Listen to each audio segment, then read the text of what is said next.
The inquiry commissioners themselves are very important. It's necessary to have a diversity of views being available to the inquiry at that level. You need a diverse staff team, you need diverse evidence, but also the different kinds of expertise that will feed into the report writing, the analysis and the recommendations must be reflected amongst the inquiry commissioners.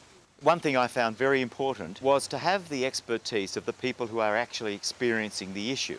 So let me take the example of the rural education inquiry that I was involved in. We had tertiary level academics who were educational theorists. We had people who had been involved in the school system as teachers and educational administrators. And we had amongst the 6 or 7 inquiry commissioners a 16, 17-year-old high school student who was still there in a country high school, experiencing what it was like, who had fresh memories of primary school and was able to contribute on an equal basis. And it's important for me that it be on an equal basis. In the mental health inquiry, I asked a former federal minister from the Fraser government, Dame Margaret Guilfoyle, to assist me as one of the commissioners, which she did, and I was very grateful to her. And then as the other hearing commissioner, I appointed the person who was head of the NGO coalition in Australia. So it was clear that it wasn't just me as a lawyer, as the Federal Human Rights Commissioner, conducting these hearings. I was assisted in every hearing by these other 2 people, one of whom had worked on the other side of the political fence to that which I'd worked on just as an advisor to some of our former Labor leaders. And on the other hand, somebody who was very much not involved in the formal structure of the Human Rights Commission, but was one of the leading NGO figures. And so that brought, I think, not only the appearance, but the reality of a well-informed and impartial panel. Perhaps the three staff positions that were most critical were an organiser, manager, who could ensure that administratively the inquiry did not go off the rails, who could just keep everything going according to the plan for the inquiry and handle the administration. Otherwise, the inquiry commissioners, who really should have been concentrating on gathering the evidence, assessing it, analysing it, would be distracted into sheer administration and management. Second, it was important to have a top-class writer. Writing a report for an inquiry is far more difficult than writing a PhD thesis. Too often, inquiries get to the stage of thinking about the report when they're half or 3/4 of the way through. It needs to be done right from the start, and the writer, the principal writer, must be on the team right from the beginning, so that even as the earliest evidence is being gathered, the shape of the report is being discussed. And third, there needs to be a good media person. There needs to be somebody on the team who will take charge of ensuring that the media is being looked after, that the information is getting out, that the stories are being shaped. Particular newspapers will have particular interests, particular styles. Same with radio, TV.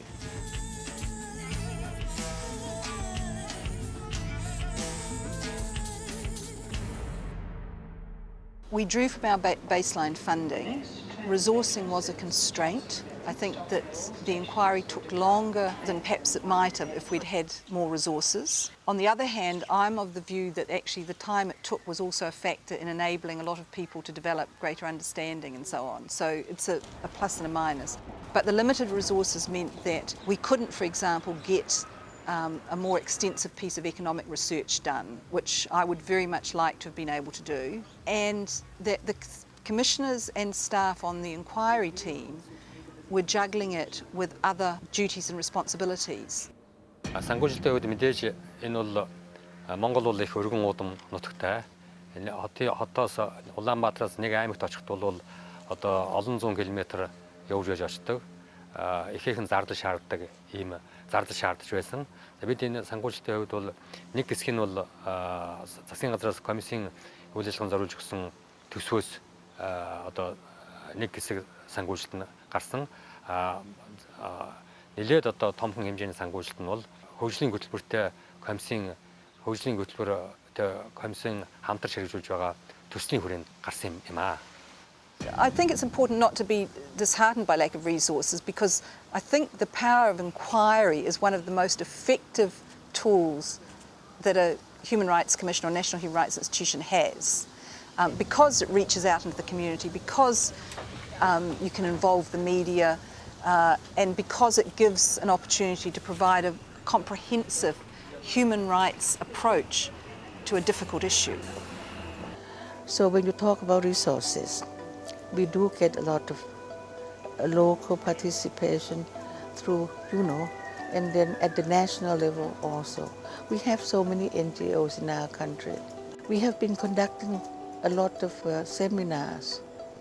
And I myself, for the past 3 years, have invited the local authorities at the sub-district level, at the provincial level. And they do have resources. We make use of them. When we have this kind of inquiry in the positive way, we always do invite them together. And then the people will say that we would like to do this and that, but we don't have the money. And the Human Rights Commission is not a funding agency. So we said, how about the local authority? Oh yes, we do have the money. Go ahead, do it as a team. This I would like to think that is part of the inquiry, positive one.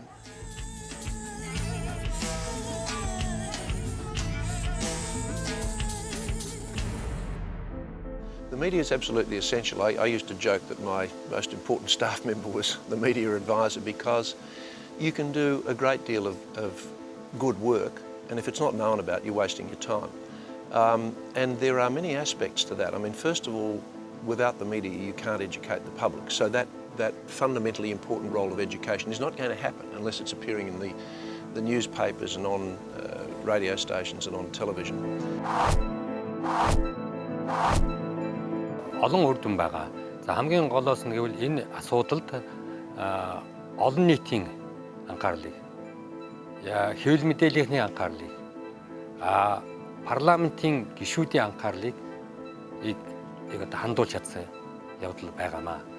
Парламентын энэ 3 бүтцээр манай элтгэлийг маш анхааралтай авч үзсэн.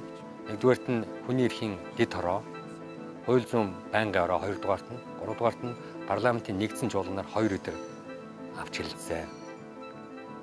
The media has to be there right from the start. I mean, they have to be there when the inquiry is launched, to tell people that it has been launched, to say that this is going to take place. They have a role in drawing in submissions to the inquiry. It's simply not possible for any institution even to know who might have an interest, let alone to be able to contact those people. So right from the start, the media needs to be a component of the inquiry process that is there at critical points leading up right through the follow-up period. The media coverage in New Zealand of disability issues is pretty slack. So we worked quite hard to ensure that we got some coverage, and I'd have to say we got some very good coverage as a result, but probably not still at the same level that we might have got for other issues. And I had to listen very carefully to my media advisor, who said you'll have to set aside time to brief the journalists. And sometimes as lawyers or human rights commissioners, we tend to overestimate how much journalists know about a particular subject. Many journalists in countries like ours, and indeed most of the ones in this region, are fairly general in their coverage. They might be covering one issue one day and another issue next week.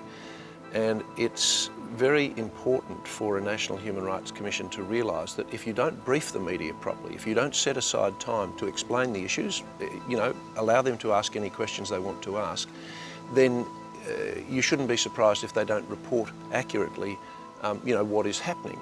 Well, I think firstly that there are three categories of journalists. Those who have a natural interest in the subject, who will be strong allies for the inquiry, and who can be involved at each stage, reporting on what's happening, updating the community on the process itself. There'll be journalists who are looking for good news stories without any particular interest in the inquiry subject. We have to present them with good news stories. The third group are the journalists who are hostile, and there you need a defensive strategy. I'm not a naive believer in the goodwill of all journalists. In fact, I'm a very cynical, convinced person that there are journalists who are utterly opposed to human rights and the work of human rights. One of the most important advantages of a public inquiry is the public hearings. And you will recall at every one of the public hearings we had, the media were invited. Sometimes they came in large numbers. I remember hearings where we had 30 or 40 journalists there. There were stories in the paper every day, and I think perhaps one graphic illustration of that was at the end of that inquiry, that is the inquiry on people with mental illness, there was something like 82 pages of press coverage the day the report was released. And the Prime Minister's Chief of Staff rang me up and said, how did you do this? Because when Sydney won the Olympics, there was 42 pages of press coverage in the print media.